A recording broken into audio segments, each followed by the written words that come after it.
Self-inquiry. Exploring the profound question of thought. By Amihai, LOVEN.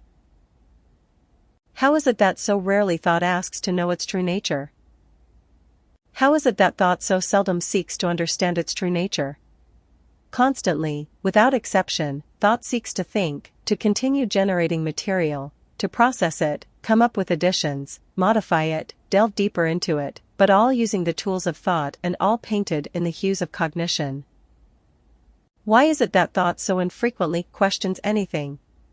By questioning, I mean seeking the essence, to truly perceive, to encounter what truly is. Why is it so infrequent, and even more so, why is it so rare that thought seeks to perceive its own nature clearly? It's as if by seeing that, it might vanish, and by avoiding it, its performance continues. You're hearing this question now, because someone else's thinking was orbiting around it. But how do you greet these words, which are thoughts delivered to you and intersect with your own thinking? Do you strive to comprehend them as if it were possible to truly understand words?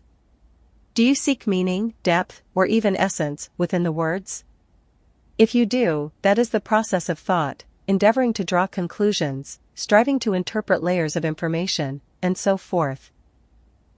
Or perhaps, as you hear these words, read them and let them resonate within you, there exists a genuine interest to look beyond the words, to discern if there's substance, a foundation, a beginning, and source for what is being said and for the words being used.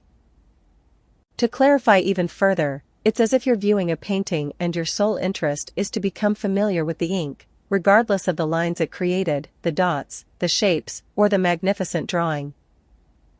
In this analogy, ink, the material, is compared to thought as a material. What is the substance of thought? What is thought composed of? You've heard people discuss it, some of whom you consider wise and even trust, but with which ears did you listen? With the ears of thought that agree and disagree, that process and assimilate, that retain it as knowledge? This is the challenge for thought, now, to observe itself, not its appearance, to seek its essence, not its reason, to transcend by producing a different kind of movement, the movement of absolute questioning. Absolute questioning cannot be fabricated by words. Words might exist there, but the essence of the question is the absence of any knowledge, any words, any symbols, any projection of ideas, anything at all. This is the question.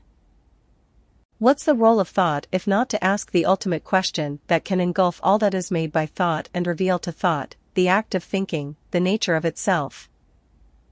The challenge, as always, is for you, not someone else, to look at it now and question ceaselessly.